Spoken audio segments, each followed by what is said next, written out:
What could make a hardened Roman centurion, a man who lived by the sword, kneel before the very man he was ordered to crucify?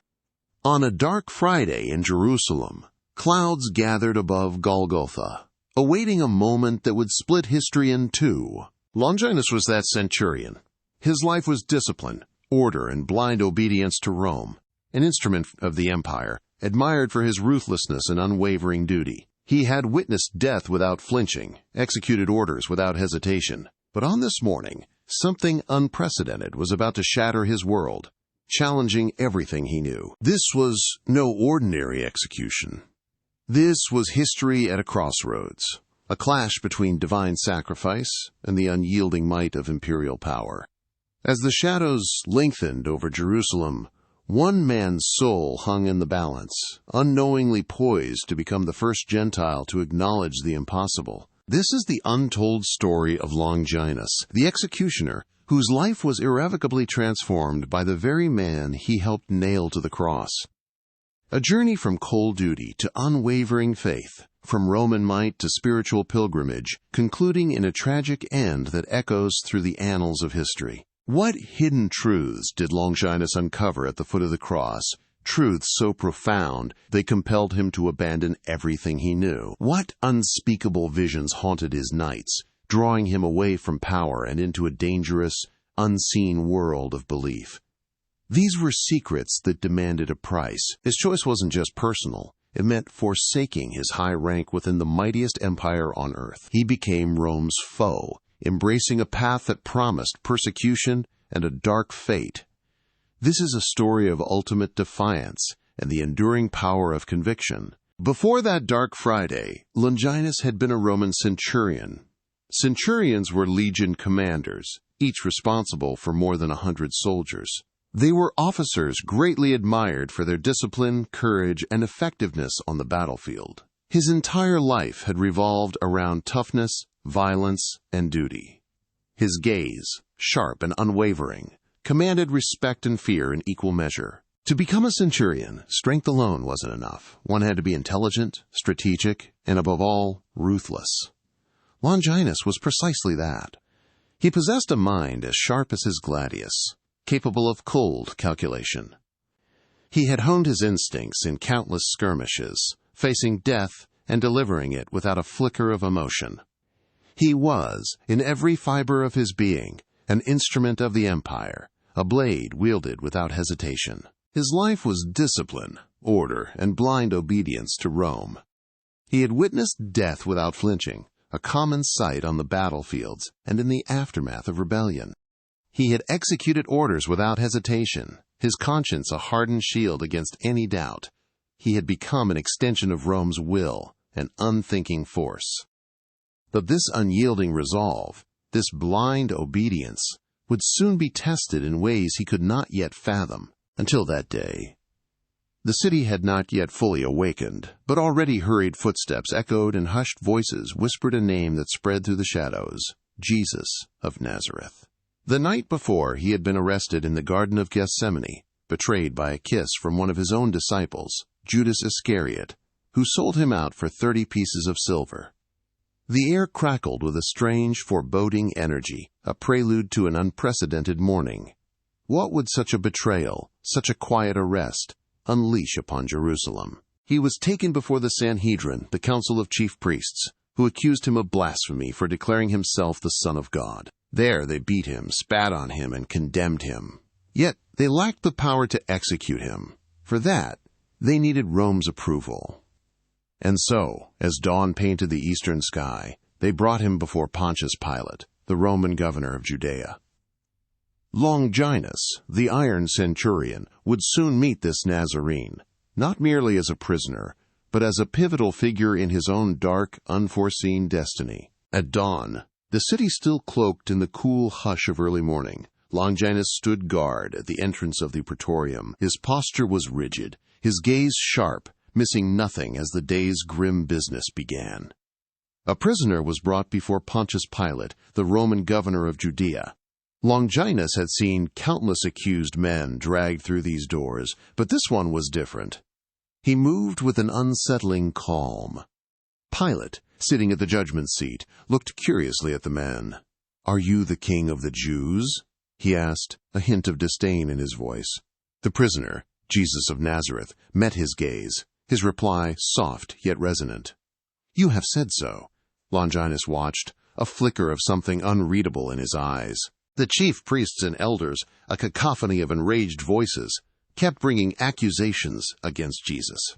They shouted blasphemies, sedition, and claims of kingship, but Jesus remained silent. Not a single word.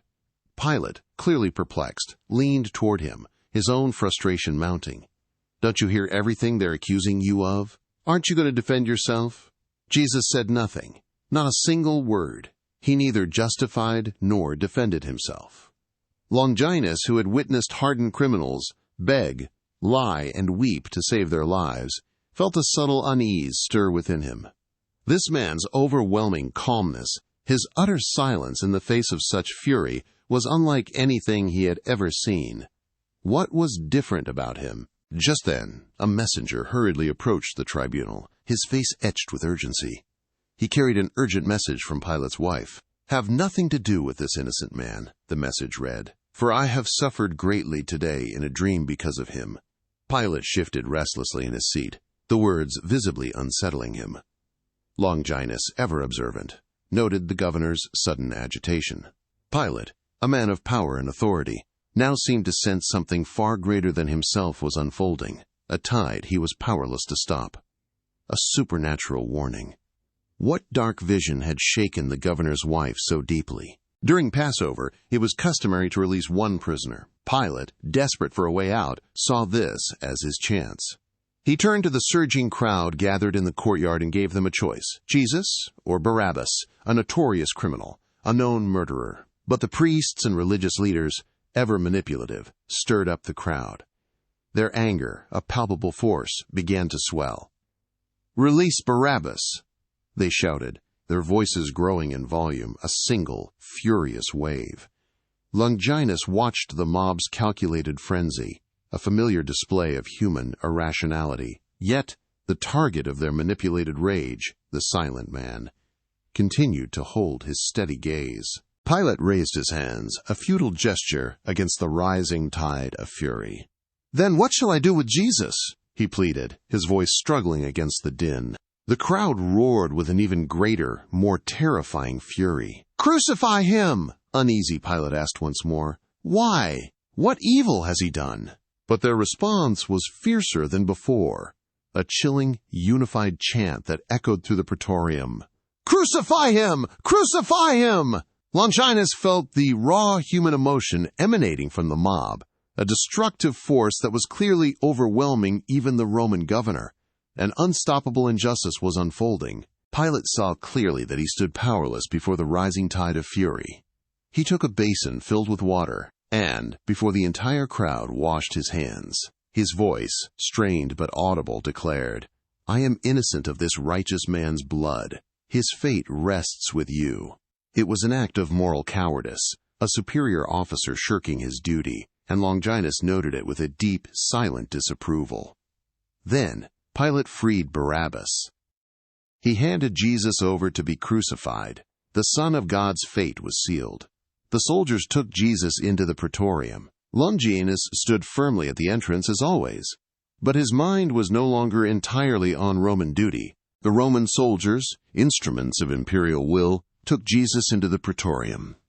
Longinus, the Centurion, stood firmly at the entrance, a sentinel carved from stone in duty. He had overseen dozens of punishments, watched countless men break under the lash, seen many die, begging or cursing their fate. But on this day, something felt distinctly different. The prisoner before them, Jesus of Nazareth, offered no resistance. He didn't scream, he didn't curse, he didn't beg. This man was an anomaly, a quiet challenge to every hardened truth Longinus had ever known. His unyielding composure, so unlike any other condemned man, immediately caught the centurion's attention, a subtle ripple in his stoic facade. The brutal ritual began. The soldiers, cruelly amused by their silent captive, stripped Jesus of his clothing. They bound him tightly to a pillar. his frame already weakened by the night's trials. Then the whip fell. Again and again the heavy leather thongs, tipped with jagged metal, tore flesh without pity. Each blow ripped through skin, yet even then Jesus did not cry out. Longinus watched, arms crossed, his face carved by years of violence and indifference. But as the merciless whip descended and Jesus remained silent, something in his eyes, usually as unmoving as granite, had begun to shift. A flicker of something akin to disquiet stirred deep within the Centurion, an emotion he hadn't felt in years, an invisible thread weaving its way through his hardened soul. The scourging ended, but the cruelty did not. The other soldiers, reveling in their power, mocked him further. They draped a tattered purple robe around his shoulders, a parody of royal attire. Then, with sadistic glee, they twisted a crown of thorns and drove it onto his head.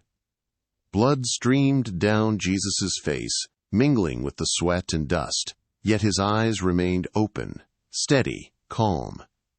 No hatred, no despair, only an overwhelming serenity. Longinus, still watching from his post, felt the knot of unease tighten in his gut. He had witnessed countless acts of violence, but the dignity of this man, even beneath the crown of thorns, was utterly unlike anything he had ever seen. The cruel game continued. They placed a stick in Jesus' hands, as if it were a scepter, then knelt before him, laughing and shouting mockingly, "Hail, King of the Jews!" They spat on him, struck him repeatedly on the head with the stick. Yet Longinus did not join in their mockery. His voice, usually quick to command or condemn, remained silent. He only watched, his gaze fixed on the beaten figure. For the first time in years, perhaps in his entire life, he felt a profound unease, not because of the violence itself, he was long accustomed to that, but because of the inexplicable, unyielding dignity of this man. It was a dignity that defied every blow, every insult, every drop of blood. This unsettling feeling was a breaking point, a crack in his Roman resolve. Finally, when the soldiers, tired of their cruel sport, they tore off the purple robe, dressed him again in his own clothes, and prepared him for crucifixion. But Longinus could not look away. Something within him, still asleep, began to stir with an undeniable force. He couldn't understand why this man did not defend himself, why he endured such humiliation without a single curse.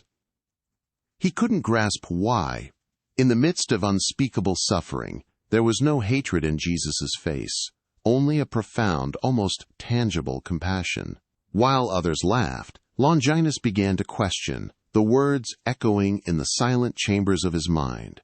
Who truly was this man? He didn't know yet, but the answer was coming. Very soon he would know, because on that day, Longinus would witness the greatest act of love the world had ever known. And from then on, his life would never be the same. The soldiers took hold of Jesus, pushing him out of the praetorium. Upon his raw, scourged shoulders, they placed a rough, heavy cross, already stained by the histories of other condemned men. It was a burden designed to break the strongest spirit, a symbol of Rome's brutal authority. The path toward Golgotha had begun, a death march through the waking city. The Centurion Longinus marched at the front, his duty clear. He was to clear the way through the burgeoning crowd, to lead the prisoner to the place of crucifixion. Golgotha, the Hill of Skulls, where those Rome wished to forget were sent to die. Longinus's face remained a mask of Roman resolve, but deep within, the questions from the praetorium still echoed. Jesus moved forward, his steps faltering, amid a cacophony of shouts. Some spat upon him, their faces contorted with hatred, others hurled vile insults. Yet, amidst the cruelty, there were also those who silently wept, their tears a stark contrast to the jeers. In the surging, chaotic crowd, his mother Mary, her face etched with unimaginable grief, desperately sought him with her eyes. She couldn't see past the Roman guards and the pressing throng. "John, help me," she whispered, her voice trembling. "Take me to my son." Together, Mary and the disciple John pushed with a desperate urgency, a mother's agony cutting through the brutal spectacle. Longinus, leading the procession, felt the push and pull of the crowd, observing the raw, contradictory emotions, a strange flicker of unease in his hardened gaze. Suddenly, a Roman soldier, impatient with Jesus' slow pace, shoved him violently. His weakened body, already ravaged by the scourging, collapsed onto the unforgiving stones. It was the first time he fell.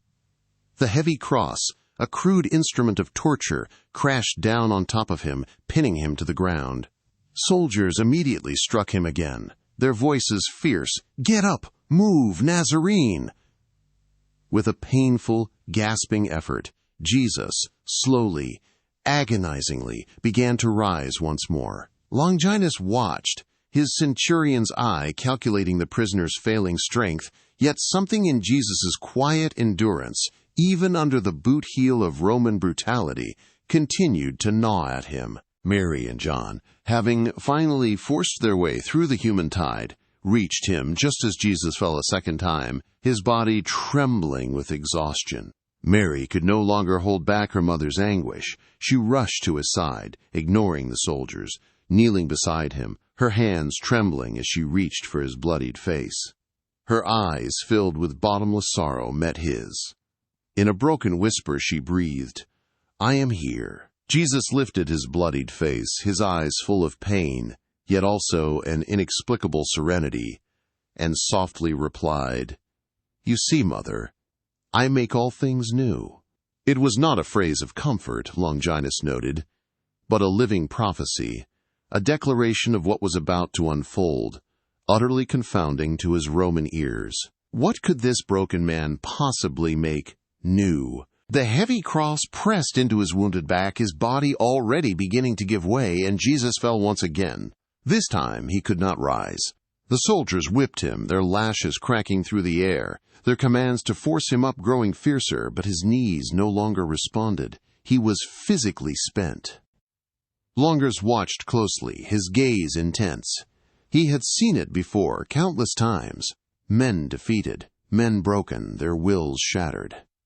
But Jesus, though his body was failing, he wasn't defeated. There was something within him, a core of unyielding strength that couldn't be broken. A spirit untamed by pain or humiliation. This observation deepened the chasm in Longinus's understanding, a growing realization that this was no ordinary man. The procession had stalled. Roman efficiency demanded progress, even on a death march. Then Longinus the Centurion, his face still grim, grabbed a man from the countryside who was merely passing by, a stranger named Simon of Cyrene. "You there!" Longinus commanded, his voice cutting through the din. "Pick up that cross!" Simon, bewildered and reluctant, was forced to obey. Slowly, Jesus raised himself, his eyes seeking those of the stranger who now bore his burden. And though exhausted, his face caked with blood and dust, he gave Simon a glance filled with profound gratitude, a silent acknowledgment that Longinus did not miss. The gesture, so small, yet so powerful, further stirred the centurion's uneasy soul. As the procession continued, Simon helping Jesus carry his cross, the death march moved through the streets, witnessed by the entire city. Women wept openly, their cries echoing through the narrow alleys. Bleeding and weary, Jesus turned towards them, his voice, though weak, carrying an undeniable authority. "Daughters of Jerusalem, do not weep for me. Weep instead for yourselves and for your children." Longinus heard those words, and once again something shook deep within him. Who was this man, he wondered, who, even on the very brink of collapse, at the edge of his own agonizing death, could think about others, could speak of their future sorrow, instead of his own immense suffering? The question burned, demanding an answer that Longinus was not yet ready to accept. At last, they came to Golgotha, a dry, desolate hill reserved for horror, the final destination. At last, they came to Golgotha, a dry, desolate hill reserved for horror. The 3 crosses were already prepared, stark against the somber sky, awaiting their grim purpose. Longinus marched at the front, his duty clear, his eyes scanning the desolate landscape. He had led countless men to their end, but none like this. Jesus did not struggle. He did not curse or resist. He offered no defiance, no plea for mercy. Instead, with a quiet strength that unsettled Longinus, he stretched out his arms as though willingly offering his body, as if surrendering himself freely to the instruments of Rome.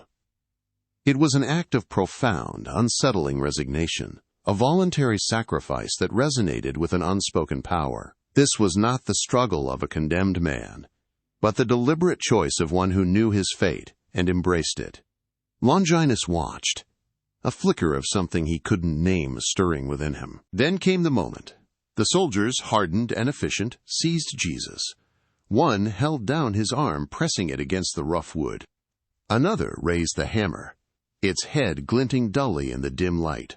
A sickening metallic clang echoed, a cry that seemed to sink into the very heavens. Mary shuddered, her body convulsing with silent agony.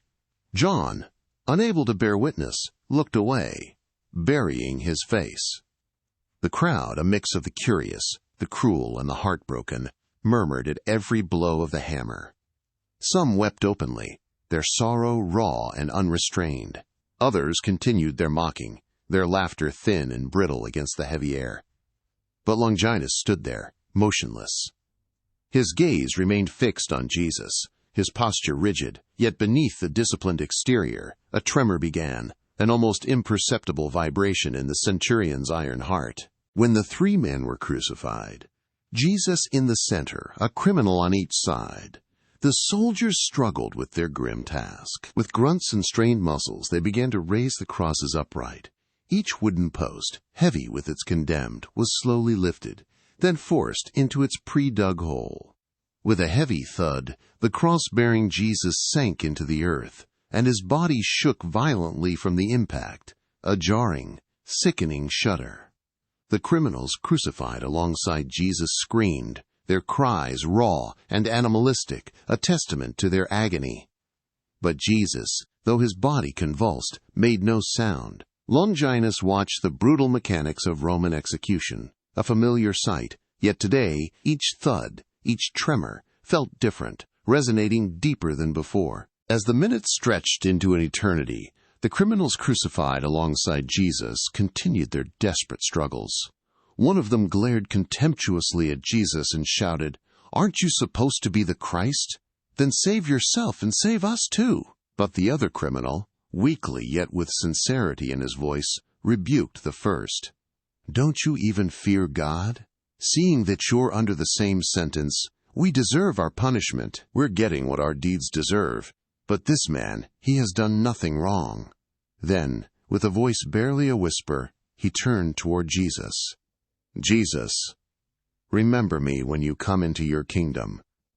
And Jesus, in that moment of ultimate suffering, replied with a promise whose echo would resonate throughout eternity. "Truly, I tell you, today you will be with me in paradise." Longinus, watching from his post, couldn't believe what he was hearing. He had witnessed countless executions, heard every desperate plea, every dying curse, but he'd never seen anyone like Jesus. A man offering paradise from the brink of death? Time passed, but the world itself seemed to stand still. The natural order began to unravel. The sunlight faded, not gradually, but as if a vast, unseen hand had drawn a curtain across the sky. A veil of darkness covered the whole land, lasting for hours, a profound, unnatural gloom that silenced the jeering crowd and instilled a primal fear. It was midday, yet an oppressive, chilling twilight enveloped Golgotha. Longinus stood watch, his eyes fixed upon Jesus, now a shadowed figure, hanging against the deepening darkness. This was no ordinary execution. This was an event of cosmic significance, a supernatural occurrence that transcended human understanding, deepening the mystery of the man on the cross. Jesus, hanging upon the cross, still spoke, his voice weak but clear in the unnatural gloom. But his words weren't cries of pain or pleas for release.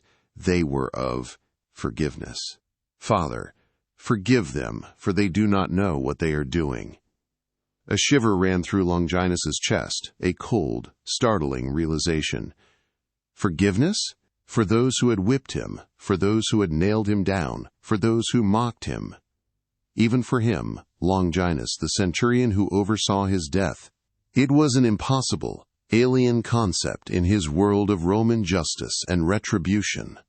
This was a love, a compassion, beyond anything he had ever known. In the distance, thunder began to roll, a deep, resonant rumble, signaling not just an approaching storm, but perhaps a divine response to the impossible words. Caiaphas, satisfied, left alongside the other religious leaders, their grim mission accomplished. The crowd, too, began to thin, unnerved by the darkness and the strange events. But Mary, Jesus' mother, remained there, heartbroken with grief, while John gently held her close, a silent vigil. In a weak yet clear voice, Jesus spoke again, his eyes finding his mother's. "Woman, behold your son." Then, turning his gaze to John, he said, "Behold your mother." It was a final act of profound, tender care, a son ensuring his mother's well-being even in his dying moments. Longinus observed this, another stark contrast to the ruthlessness of his world. Even in such agony, this man thought of others, of love, of family. Jesus' body began to falter, his strength ebbing away, and suddenly, with a cry that shattered the solemn silence, a raw, desperate lament, he called out to heaven, my God, why have you forsaken me?"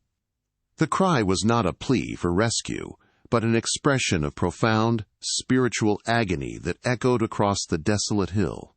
Some nearby thought he was calling for Elijah. They believed he was pleading for heavenly intervention, that the prophet himself would come to rescue him from the cross. The confusion rippled through the few remaining bystanders.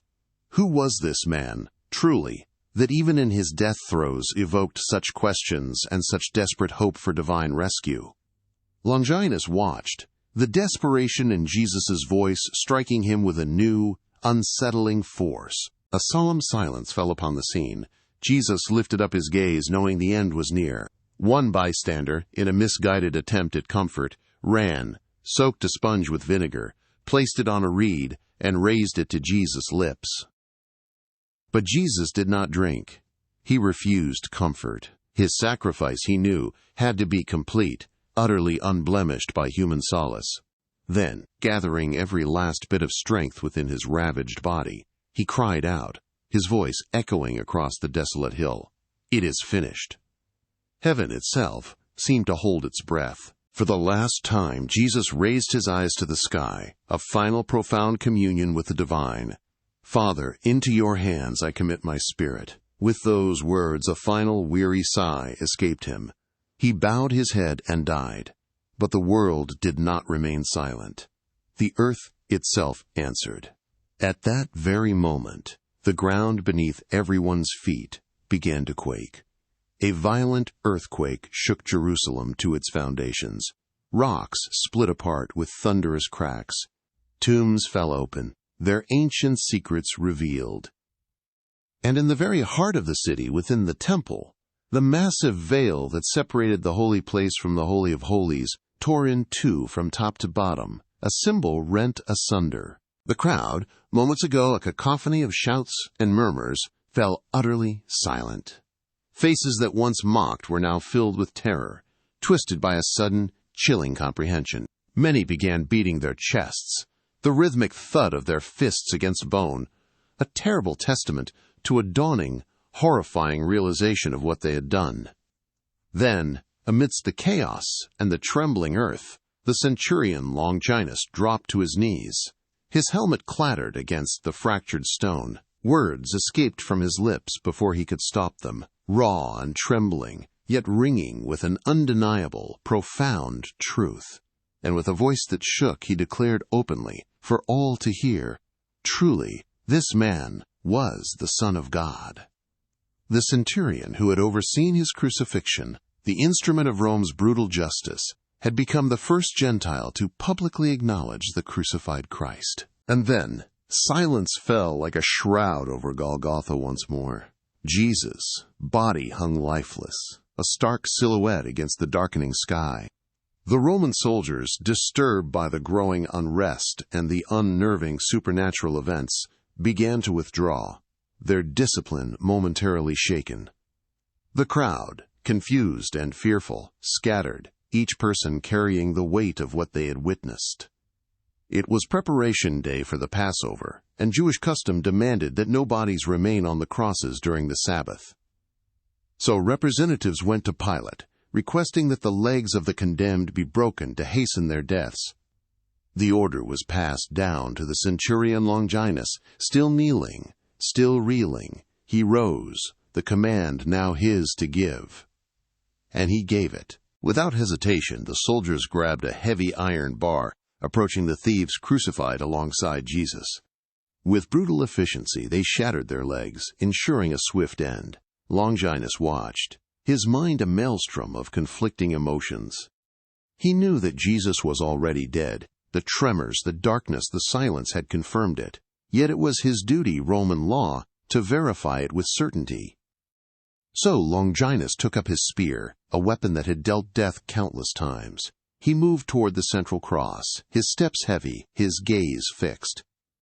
With one swift, decisive thrust, he pierced Jesus' side, just below the rib cage, and in that moment, a miracle. From the wound, blood and water flowed out, a stark, profound gush against the pale, lifeless skin. The evangelist John, who was standing there, a heartbroken witness to every agonizing moment, would later solemnly write, "And he who saw it bore witness, and his testimony is true."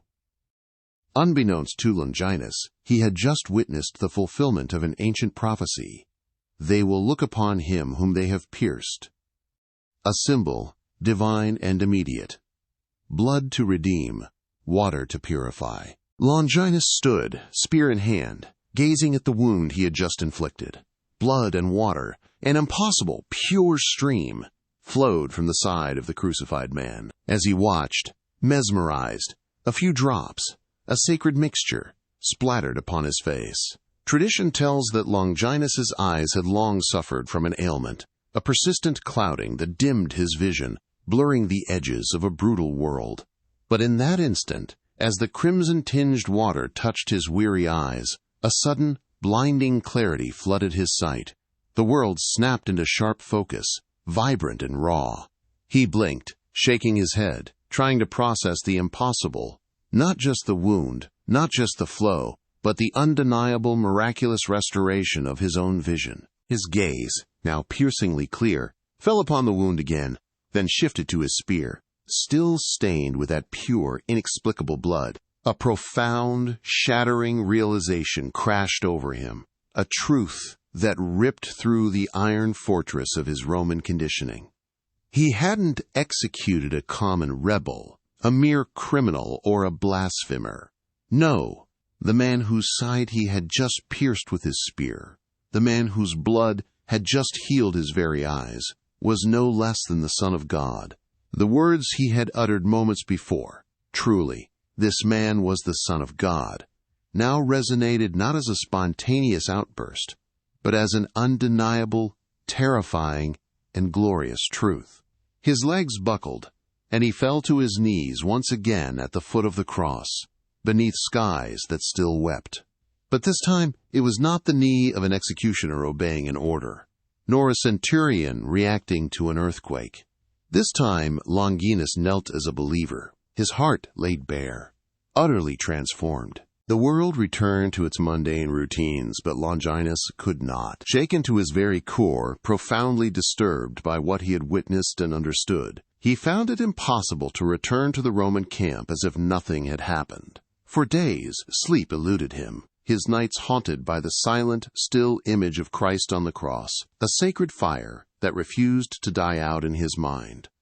Every word Jesus spoke, every glance, every moment of serene suffering replayed in an endless loop.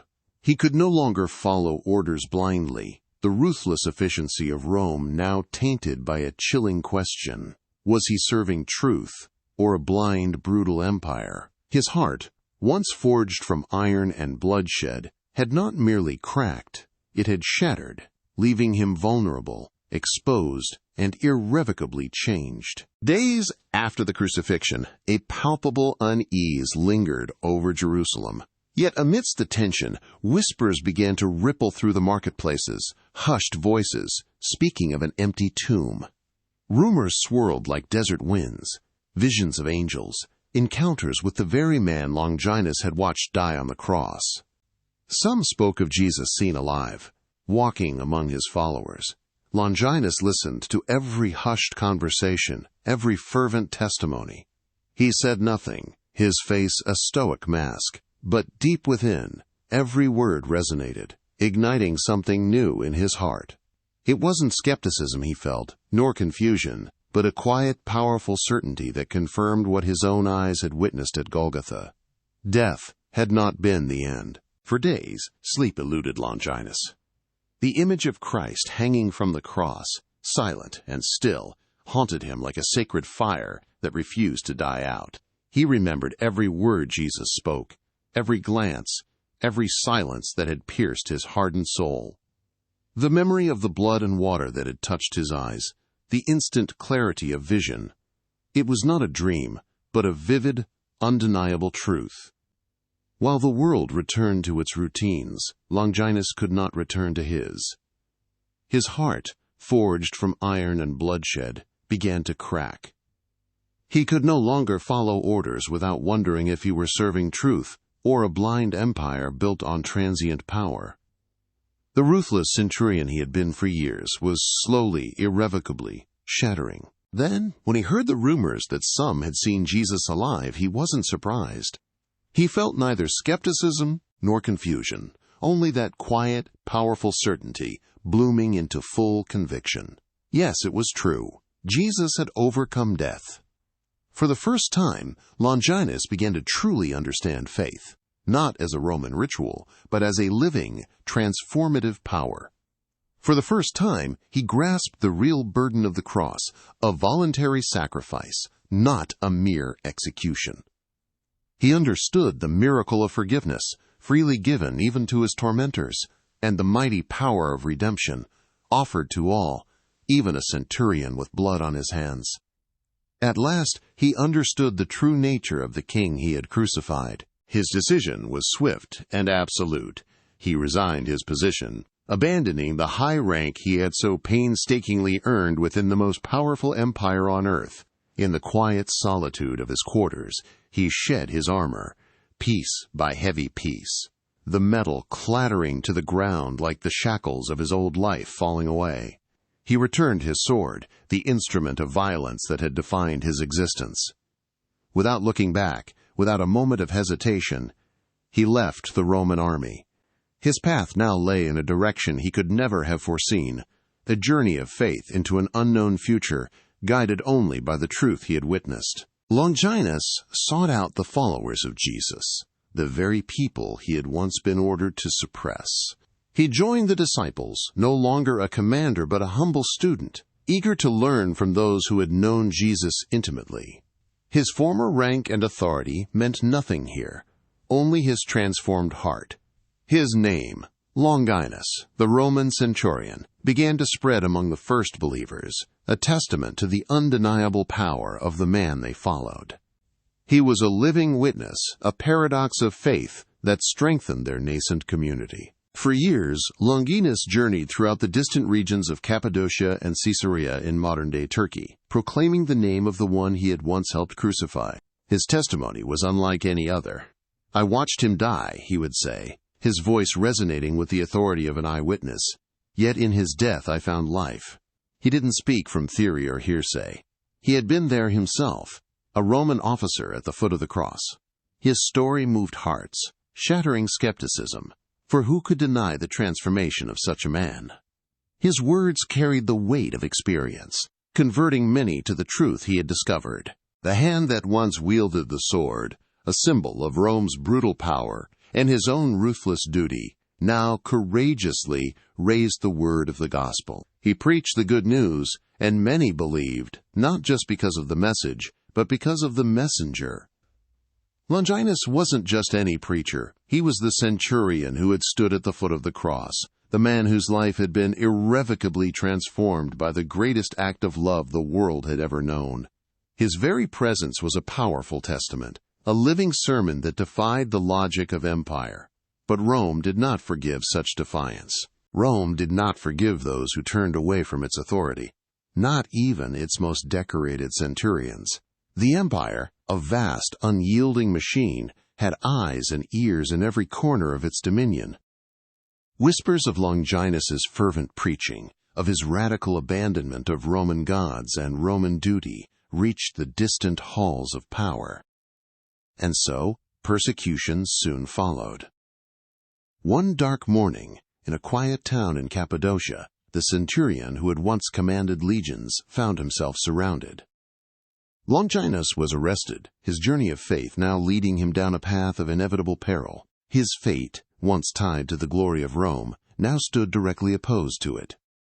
What price would he pay for his unwavering conviction? He was brought before Roman officers, interrogated, beaten, and threatened with death. The air in the interrogation chamber was thick with intimidation, the cold stone walls reflecting the unyielding power of the empire. They offered him freedom, a return to his former life, in exchange for a single word, a denial of Christ, a simple recantation. But Longinus, with the peace of one who had discovered a truth far greater than any earthly empire, responded with unwavering faith. His body might have been broken, but his spirit, forged in the fires of Golgotha, remained unyielding. He had seen the Son of God die and rise, and no earthly threat could shatter that certainty. His silence spoke louder than any words, echoing the profound dignity of the man he had once guarded. Thus, Longinus was condemned.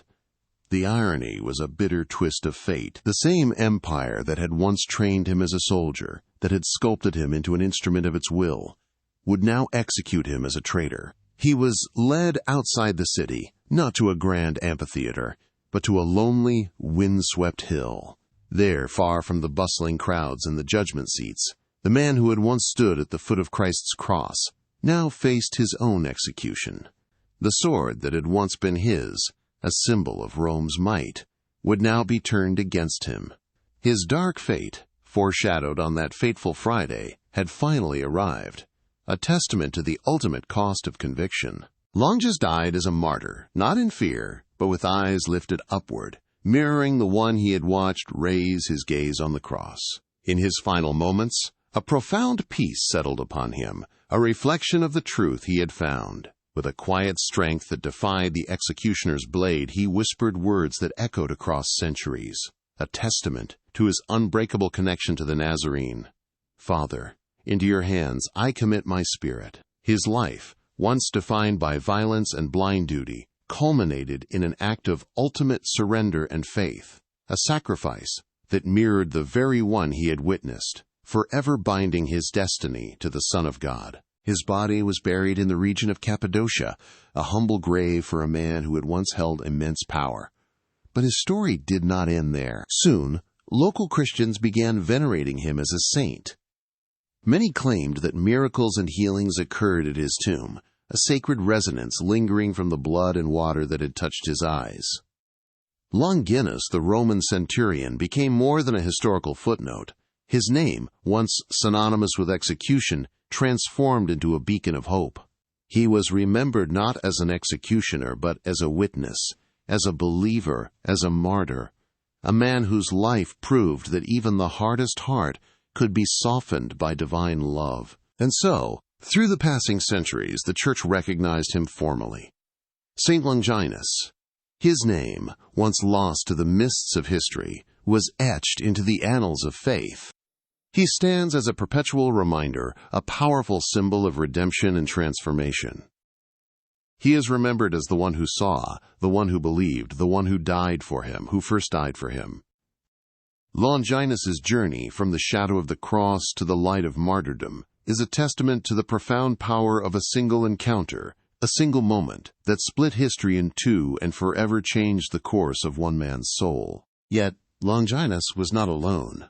His radical transformation, a defiant act against the most powerful empire on earth, was but a single thread in a tapestry woven by an unseen army.